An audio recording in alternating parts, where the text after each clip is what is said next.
next question.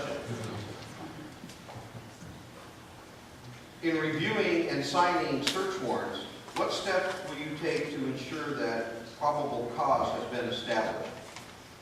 And we'll start off with you, Don. Okay, thank you. We have some very experienced law enforcement officers, and they go through a lot of training in what it takes to make a sufficient affidavit.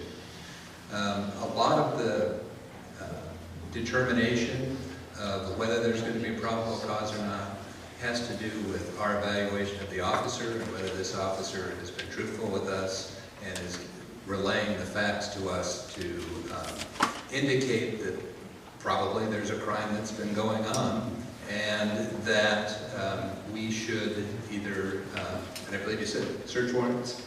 Yes. Yes. And whether the circumstances are such that exigency requires that we get in there and authorize these people to search. One of my basic platforms is that we do not have telephonic search warrants, and I think we should institute that. And we also do not have a judicial officer assigned to handle off-duty warrants, and I would like to take care of that as well.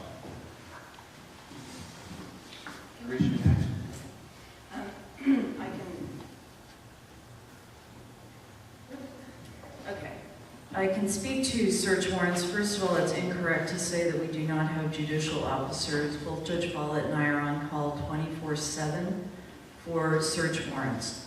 And we can do telephonic search warrants in this county. However, the Penal Code Section 1538 that governs search warrants that are issued by telephone indicates that you need to have a four-way call between the judge, the officer, a DA, and a recorder. And there are very specific rules that apply to how you have to record the information for the search warrant. And so up to now, I don't believe the telephonic search warrants have been done just because of the practical problems for them. But it is available, and we do have judges available 24/7. We have not instituted a one day on, one day off call. I've spoken with the sheriff, we've spoken with the city police.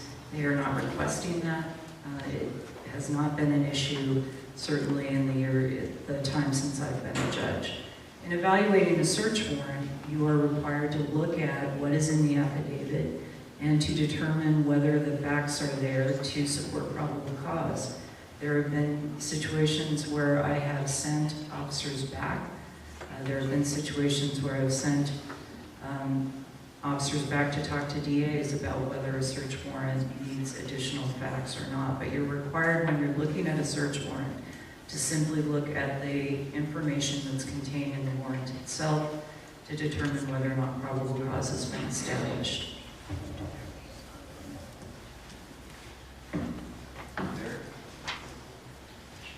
Oh, thank you. First of all, I'm absolutely flabbergasted that in today's modern society we can't get a DA, an officer, and a judge with a recorder on the phone to get a telephonic warrant going. That aside,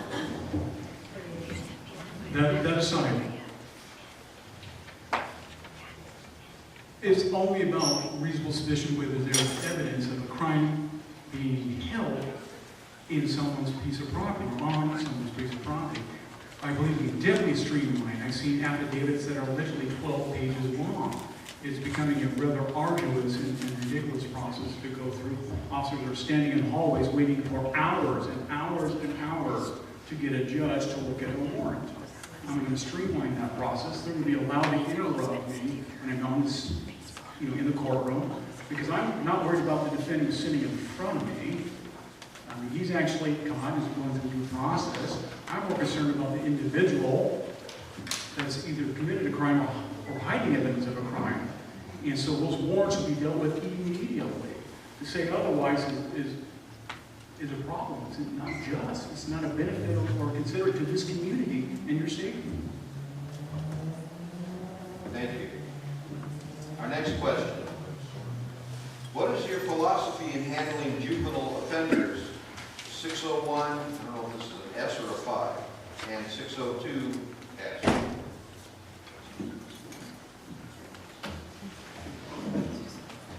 And we'll start off with you, Darren. Those particular code sections are sections that deal with juveniles that are before the court. 601 or 602, 601s deal with juveniles who are literally out of control. The parents can't control them. 602s deal with juveniles who have committed crimes and they're under the age of 18. My philosophy is I embrace what the law tells me to do.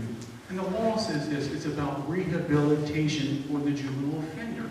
It's about reunification with their family and providing services to try to reunify them.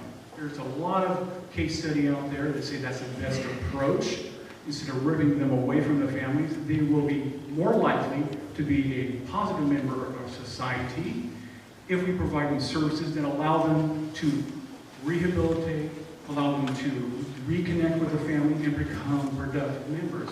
Help them get through their schooling, help them learn the skills they need to survive and become productive human beings in this community. Thank you. Chris, you next.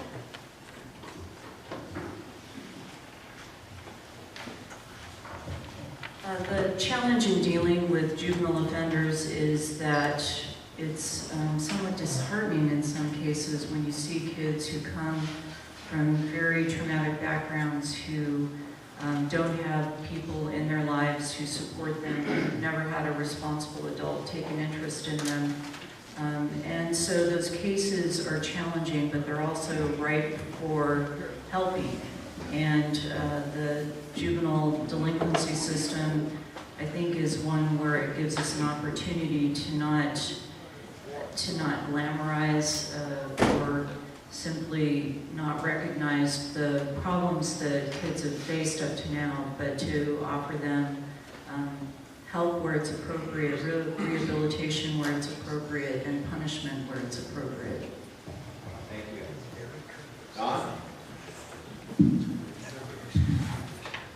Children that are out of control and children that are committing delinquent actions have to be looked at carefully to see what the root cause of their problem is. We all know that this is a poor community and that parenting itself has been an extremely high factor when children are going wrong. We need to look at what we can do to help these children, and I have to tell you that they go into two groups. I've dealt with a lot of kids that have had a lot of problems, and half of them continue to reoffend as adults, and those are the ones we didn't get a handle on. Those are the ones that didn't make it into juvenile court in the welfare system to perhaps go into foster care. Somebody to finish out the training of them in foster care so that they have a chance to learn what responsible conduct is. Then there are those that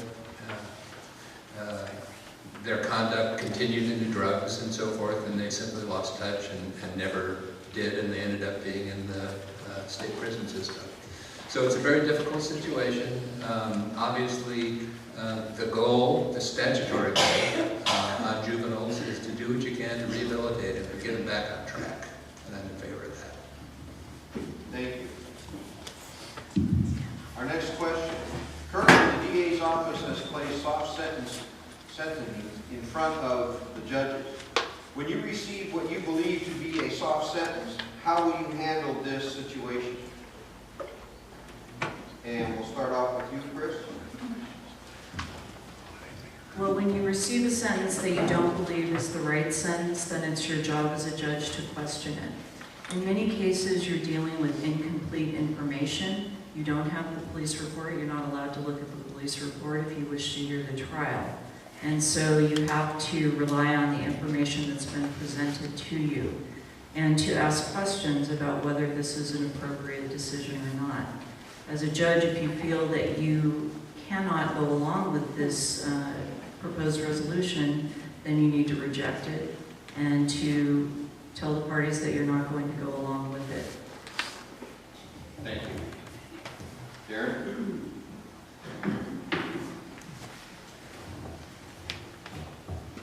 When someone's sentenced, they have an opportunity to present their side of the story via evidentiary vehicle and through reports. The same thing on behalf of the people. They present their pitch and their side. And if it's a plea bargain, both sides are usually trying to present the same situation to you. And if you look at it closely and you have questions, you ask them after the complete presentation of the evidence. If you feel that sentence offends justice, is not in the interest of justice, you have a duty, an absolute duty, to reject that plea bargain. You must do so. Okay. Don? Excuse me, Don? You're not before I didn't start about that. Don, you're up. Thank you, sir. Actually, I've already done a full presentation on how I feel about plea bargains and what we, as judges, our responsibility is in those regards. I'm particularly opposed to the idea that there's two types of bargaining. There's plea bargainings where the district attorney and the defense counsel are agreeing, okay, we're going to dismiss this count, we're going to dismiss this count, we're going to dismiss this count, but the person has to plead guilty to this count.